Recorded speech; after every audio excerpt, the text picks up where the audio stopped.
It's Laura Eubanks of Design for Serenity with your succulent tip of the day and day 4 in Santee. And what a day it's been. Hannah and I stopped at Oasis this morning and got 2 giant truckloads of tapestry plants, and then I sent her back for more this afternoon. Tomorrow we're going to Chris and John Gleason's, lovely followers that have donated a couple of beautiful angustifolia agaves that I'm going to put here adjacent to the rose garden, and that'll fill in this space nicely. And look at the majestic job that Omar did staging those lava boulders in front of those columnar cactus. Ugh, it looks so stinking good. Just, masterful job of integrating what was here with what is new. The way the rosemary is kind of sneaking over the edge is so beautiful and so green. This area again, tomorrow I have 2 baskets of rubble coming tomorrow, 6 to 12 inch. So we'll be blowing out a big tapestry in this area here that stays nice and shady all afternoon. I feel, right now I've got kind of a dedicated dry feeling over here, which I think is wonderful against the softness that will be on the other side. We brought in another variegated euphorbia, planted some more little cactus. Oh, look at this pink. This yellow one's getting ready to open. Yellow, white, and pink we got. Such cuties. And we popped in some more cacti here and there will be, it's going to be crazy, but there will be tapestry kind of meandering through this as well, which is so stinking cool. I love that idea. And then Greg's fountain, he's working this out, getting the flow just right. This is absolutely stunning here. I'm so happy with it. He brought an entire dump trailer full of lava boulders, both red and black today, which we have dispersed throughout the yard. This is such a big yard. Oh my goodness. So we also got all of our Ionium sunbursts placed. Oh yes, and the bench that Greg is sitting on belonged to the client, and we've staged it here for beautiful viewing. Miguel did a masterful job of creating an Aeonium sunburst bouquet right back here.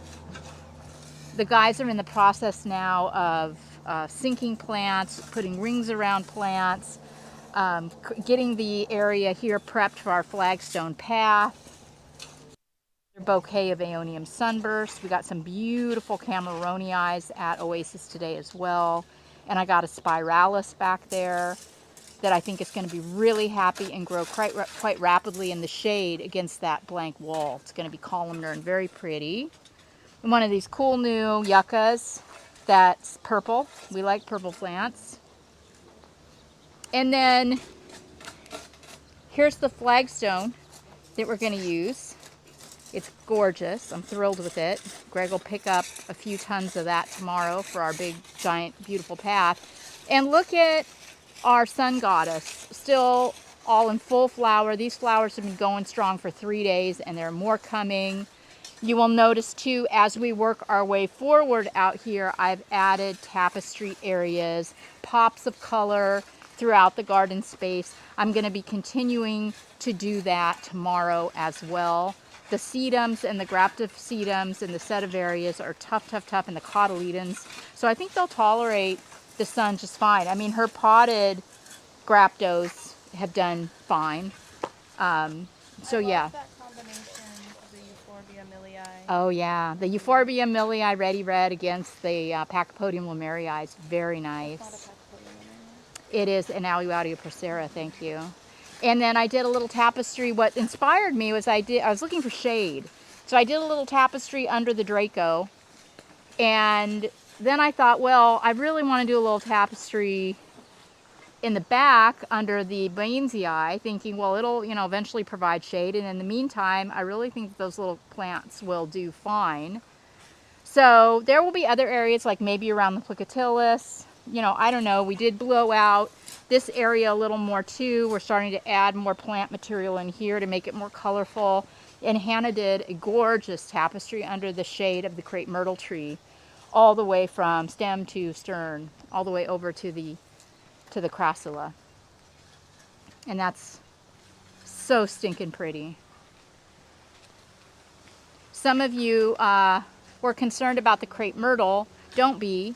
Yes, we did raise the soil level, but only a skosh, and there were so many surface roots. This tree has survived with no water for years. So there are all these surface roots. We covered a couple of inches. You know, now it's going to get irrigated too, so I really think the crepe myrtle will be fine.